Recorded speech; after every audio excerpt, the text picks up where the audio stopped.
समय सबका एक जैसा नहीं रहता है, समय बदलता है। और सोचिए, जब सुप्रीम कोर्ट में कोई बहुजन समाज का जज हो तो इस तरह के फैसले भी आते हैं। सुप्रीम कोर्ट में एक जज हैं B.R. गवई। उन्होंने आज सुप्रीम कोर्ट के फैसले से इतिहास लिख दिया।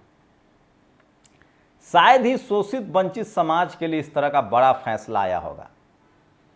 सोचिए, इस देश में सबसे ज़्यादा बुलडोजर किस पर चला है?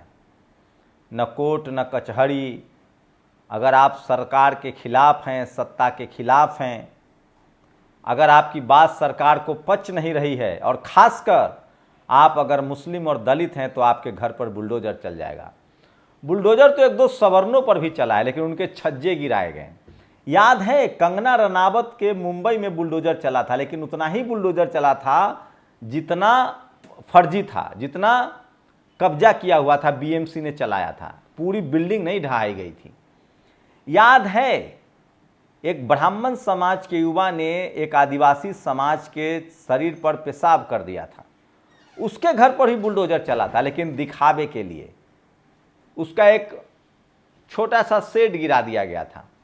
लेकिन सोचिए, इस देश में मुसलमानों के घर की बड़ी बड़ी बिल्डिंगें गिराई गई हैं, करोड़ों के घर गिराए गए हैं, होटल गिराए गए हैं।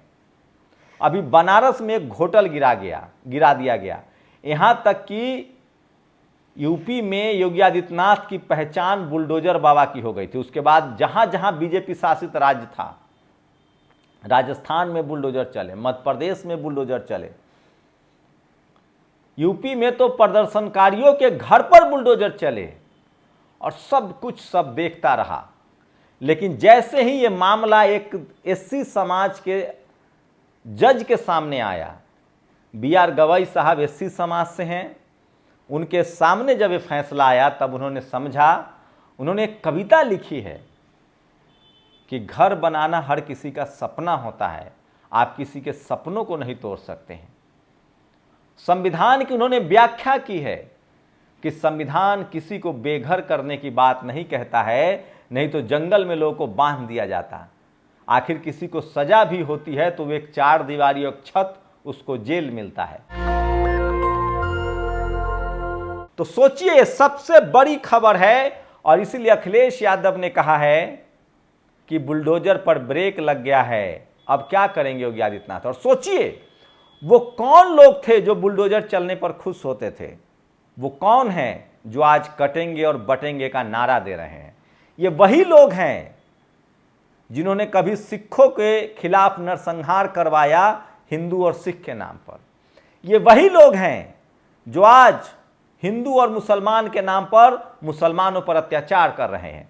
ये वही लोग हैं जो 17वीं शताब्दी से मुगलों के दौर में मुगलों के तलवे चाटे, अंग्रेजों के दौर में अंग्रेजों के तलवे चाटे, और जाति के नाम पर इस देश के 90% मूल निवासियों के साथ अत्याचार और गद्दारी की। कपड़ा पहनने नहीं दिया, स्कूल नहीं जाने दिया, पढ़ने नहीं दिया, बिजनेस करने नहीं दिया, नौकरी करने नहीं दिया। और आज भी SC ST OBC अल्पसंख्यक समाज के लोगों को ये इंटरव्यू में नंबर काट लेते हैं। लेकिन जब तक ये बहुजन समाज के लोग पढ़ेंगे लिखेंगे नहीं, तब तक ये बात समझ में नहीं आएगी। ये जातिवादी मनुवादी जो हैं, समय समय पर केचुआ की तरह, ये गिरगिट की तरह रंग बदलते हैं। ये भेड़िए के खाल में छुपे हुए लोग हैं। ये सांप के तरह अपना केचुआ छोड़ते हैं।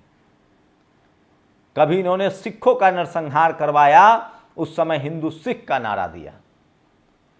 कभी आज ये मुसलमानों का नरसंहार करवाते हैं और कहते हैं कि बटोगे तो कटोगे। ऐसे लोगों से सावधान रहिए। ये किसी के सगे नहीं हैं, न ये संविधान के सगे हैं, न ये समाज के सगे हैं। ये सिर्फ अपना उल्लू सीधा करने के लिए, अपनी सत्ता बचाने के लिए लोगों को लड़ाते हैं। और अब तो बुलडोजर पर ब्रेक लग गया। BSP सुप्रीमो मायावती ने साफ साफ कहा है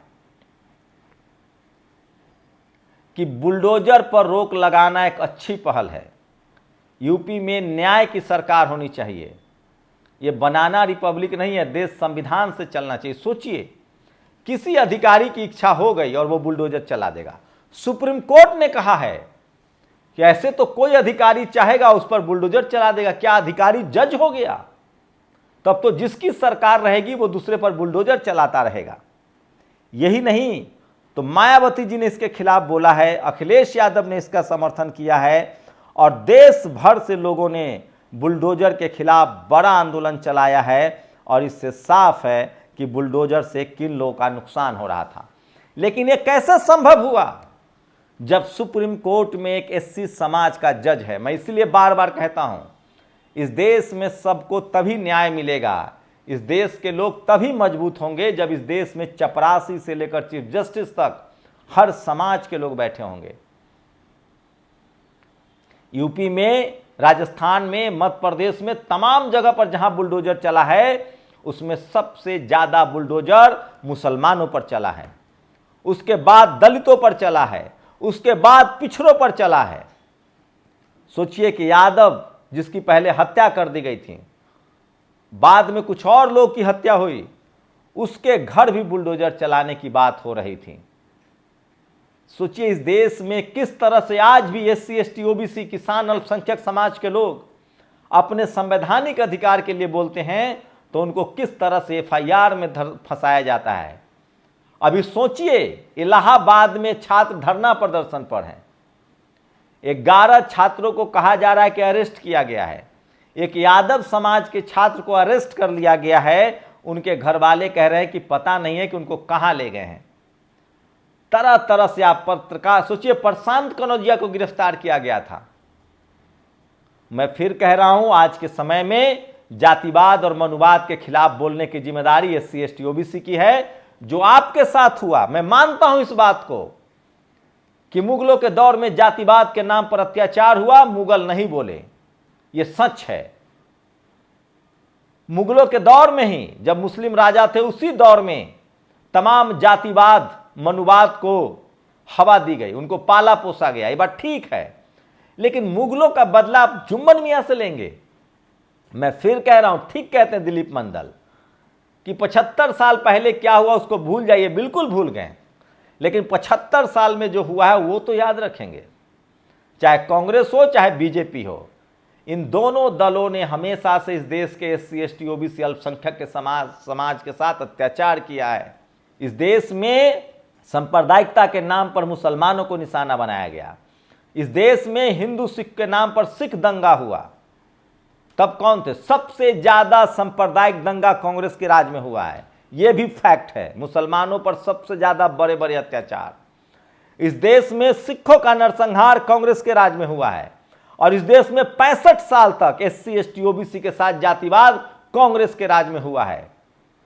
और 10 साल में नरेंद्र मोदी के प्रधानमंत्री के बनने के बाद भी वो खुद को प्रधानमंत्री क्लेम करते हैं, लेकिन ओबीसी क्लेम करते हैं वो ओबीसी प्रधानमंत्री, लेकिन उन्होंने इन सब चीजों को नहीं रोका। और अब बस फर्क इतना आया है कि जातिवाद महीन हो गया है।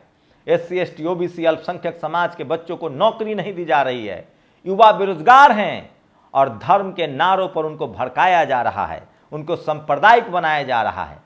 बस फर्क इतना ही बदला। मैं इसलिए बार बार कह रहा हूं, इसलिए क्रांति कुमार कहते हैं कि जिस दिन अखिलेश यादव, मायावती जी, जिस दिन लालू यादव, नीतीश कुमार, जिस दिन सुदेश महतो और हेमंत सोरेन, ऐसे तमाम Sapa, Basapa, RJD, JDU, JMM के लोग एक साथ बैठ गए तो इस देश के 90% लोगों पर कोई अत्याचार नहीं करेगा। और यह पूरा समाज बदलाव चाहता है, बदला नहीं। तो जातिवाद के कई रंग हैं, मनुवाद के कई रंग है, पीठ बारी बारी से सबकी, कभी सिखों की, कभी मुसलमानों की, एससी, एसटी, ओबीसी की आती है, किसानों की आती है।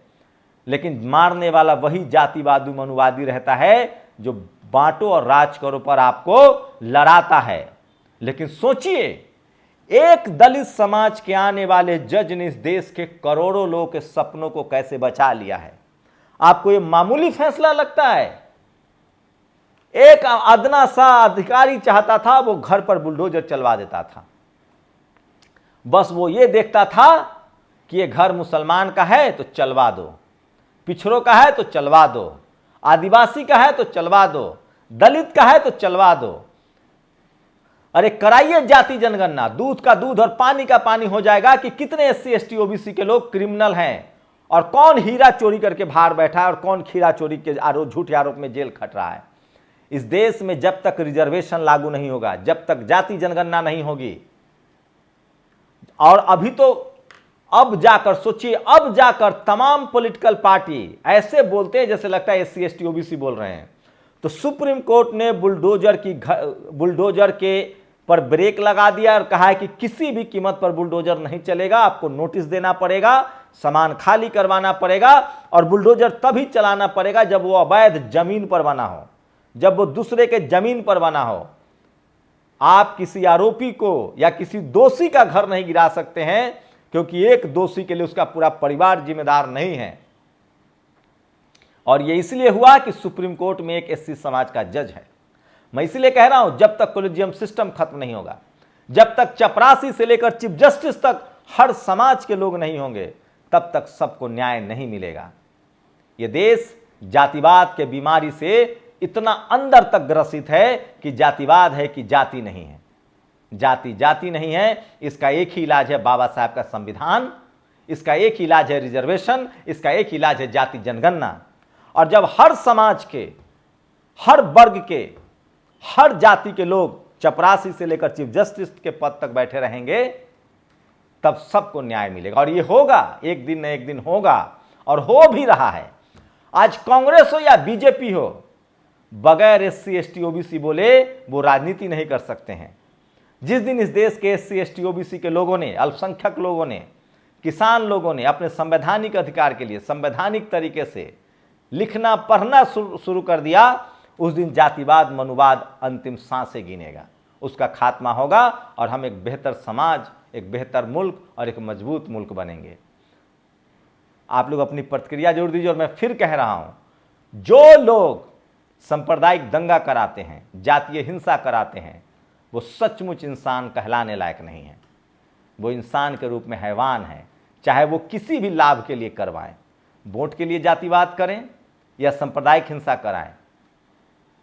इसलिए जब भी कोई आपको जातिवादी हिंसा में धकेले, जब भी कोई आपको सांप्रदायिक हिंसा में धकेले, ऐसे लोगों से सावधान रहिए। शुक्रिया। नेशनल दस्तक की आपसे गुजारिश है कि अगर इसको बचाना चाहते हैं तो नेशनल दस्तक को सब्सक्राइब करने के लिए रेड कलर के सब्सक्राइब बटन को दबाएं, फिर बेल आइकन की घंटी दबाएं। नेशनल दस्तक को बचाने के लिए बहुत जरूरी है कि हर खबर को शेयर करें, लाइक करें, कमेंट जरूर करें।